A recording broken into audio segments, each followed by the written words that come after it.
In this video, I'll be discussing and guiding you guys on how to connect Google Sheets with your Shopify. Now, there's a lot of things you can do when connecting Google Sheets with Shopify. So for the sake of the video, to shorten it, I'll be adopting a small scenario, okay? And in this scenario, we will be placing an order using Shopify. And what Google Sheets will do is it'll automatically record the order details, the order ID, the person who ordered it, their email, the amount, and when it happened, okay? So we're going to be connecting all of this using third-party app called make.com, okay? And let's get started. So first of all, go onto your Google browser, search make.com, create an account, and get on this page, okay? Then you want to click on create a new scenario, okay? Now, before we start with this, I want you to tell you that we want, well, obviously you can have this way more customized, you can even add more stuff. It's really up to you. But I'll keep it simple and I'll only be adding this much information, okay, from the order, right? You can obviously have way more information if you want. And this is my test business that I created on Shopify, okay? We'll be using this as our test business. It has a bunch of products, just for test, obviously, not real products, just to show you guys how it all works. And yeah, so now let's get on to the main point, okay? So I'm gonna click on this plus sign. This is our workspace, okay? And I'm going to search for Shopify, right? Now, what do I want Shopify to do? I want it to watch for orders, right? I want it to watch for orders, and if a new order is added, I want something to happen, okay? So I'm gonna click on this, watch for orders, okay? Now let's get to connecting make.com to my Shopify account. So I've already connected it, but if you want to, you just click on add, you click on the connection tab, just gonna keep it to Shopify, and you're gonna write you're just gonna write your business name. For me, it was just this test random numbers, and I just saved it, okay? I've already added it right here. Once you've added it, you have these three options right here: status, financial status, and fulfillment status, okay? Now, what does status mean? It means if the order is open, closed, or has been cancelled. Well, I only want what we say. It depends on what kind of Google Sheet you have. My kind of Google Sheet, I only want orders that have yet to be completed. Okay, so I want the status to be open, not finished or cancelled. Okay, and I want the financial status that I only want orders that have been paid for to be there. Okay, so I only want orders that have been paid for. Up to you. You can actually just keep it empty as well, so you'll get all kinds of information in your in your Google Sheet. But I only want paid orders to be written there. Okay, and this I'll keep empty. Okay, it could be either shipped, it could be partially shipped, it could be unshipped or unfulfilled. Okay, I'm just gonna keep this empty, so I will know if the order has been shipped or not. Okay, limit, you just can ignore that. It just tells you how many orders it can or obviously analyze at once, right? So I'm now gonna save this, and from now on, okay, I don't want any of the previous orders to be also showed. I just want any orders after this point that have been ordered to be taken in, to be written in the Google Sheets. Okay, so I'm going to do from now on and just click on save. Now that's our Shopify module done. Now we want to connect it to Google Sheets, right? So I'm going to add another module and I'm going to click on Google Sheets now. Okay, now what do I want Google Sheets to do? Well, I want Google Sheets to add a row. I want it to write. I want to add a row and write information. So I'm going to click on this, add a row. Okay, again, you can connect your Google Sheets. I've already connected it. If you want to, just click on add and you can just sign in with Google and that's it. Once you're done with that, we're going to, what we say, choose our spreadsheet. The name of my spreadsheet is test one. So I'm going to go back here and select that.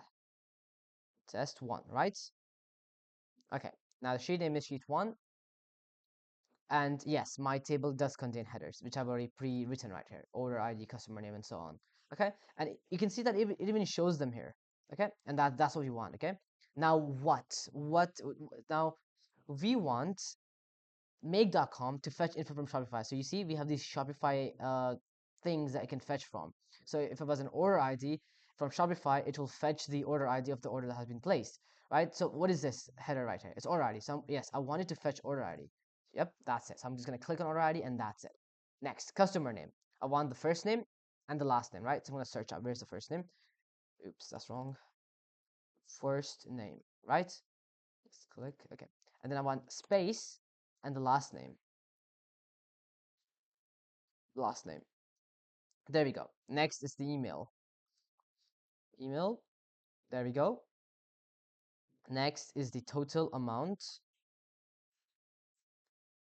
total price, right? And order date. I think it's mentioned here as created at. The order is created at. Okay, there we go.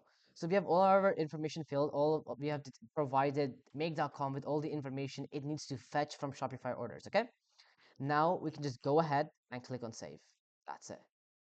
Our model has been set up. Okay, all that remains is just to run it once to know to so it can be connected to Shopify. Okay, now that it's been connected, we will run it once more after we have first of all we say done an order, or we say let's do an order first, okay, and then we'll run it once more and see if the information has been updated. Right now nothing has been, okay, so I'll we say make an order and then we'll run it once more. So to do this to do this I will go on to my admin Shopify right here, okay. uh Obviously I've already gone to test mode, okay, so I'm on my test mode here, so I can order without paying actual money. This is just for test, right? So I don't want to be paying actual money for any fake products, so I'll be just simply I'm on test mode in the settings. You can go in test mode on settings and payments and then enable test mode, okay. So under this online store option, I'm going to click on this I button right here, view your online store, okay. Click on that and I'll be taken to this is my page where I'm selling the fake products just for the test purposes, okay? Just for the sake of the video. So let's say I want to buy this product, okay? I'll place an order on this product, okay? I'm gonna add it to cart, just like that. I'm gonna go to checkout now, okay? So I'm just going to fill in random information. Okay, let's do that, and then well, that also works. Just gonna cut that. Okay, address, road, row 1, building 6, well, whatever it is. We can ignore that, that's just optional. City, there we go. Okay, and right, there we go. Okay, so now the credit card number, this is just a fake credit card number that I'm allowed to use for the test purposes. Expiration date, any future expiration date works. 17, no, that does not correct. 11/27, any 3-digit codes. Okay, there we go, right? So I'm gonna pay now. No thanks. Okay, pay now. Oops, forgot to add the mobile number. Just gonna add any random email. So let's say, um, there we go. Right? I'm just gonna pay now. Processing. Let's wait a second. Okay, the order is being processed, and there we go. We have done our order, right? So now that our order has been placed, we'll go back here, okay? And now we'll run it once more. Now you might be wondering, what's the point of running this manually? Don't worry about that. There's this option called here, running it every 15 minutes, okay? I'm not gonna enable it because I don't have any use of it right now. Obviously, I'm just gonna run it manually for the sake of the video, but for your sake, you'll enable this option, okay? So you just click on it and you can change to any amount you want, be it 15 minutes or 60, up to you. You can even change it to weeks or every day or something like that, okay? And then you can enable it and it will automatically check orders on that time intervals and update on the Google Sheet, okay? So anyways, let's run it once, okay? Okay, it's run. And I'm gonna click on the Google Sheets and we expect the order information to be written there. And there we go. It has been written. Let's make a little bit space, right? All of the information has been updated as I had done it there. I used this name, Sohail, and at the email.com, and the price was about this, and it was ordered at well this time, and so on. The order ID is this, right? So that's it. That's how we just connected Shopify with Google Sheets using Make.com. It was that simple. Obviously, you could have had many other options done. You could have had customized this way more better. This was just a simple example just to show you on how to connect them. Obviously, you can play around with this on the website and look for more stuff and more customizability with this connection, okay? And you can have so much more functionality with this, okay? So anyways, that'll be it for this video. I hope it helps you guys out, and I'll be seeing you guys next time. Peace out.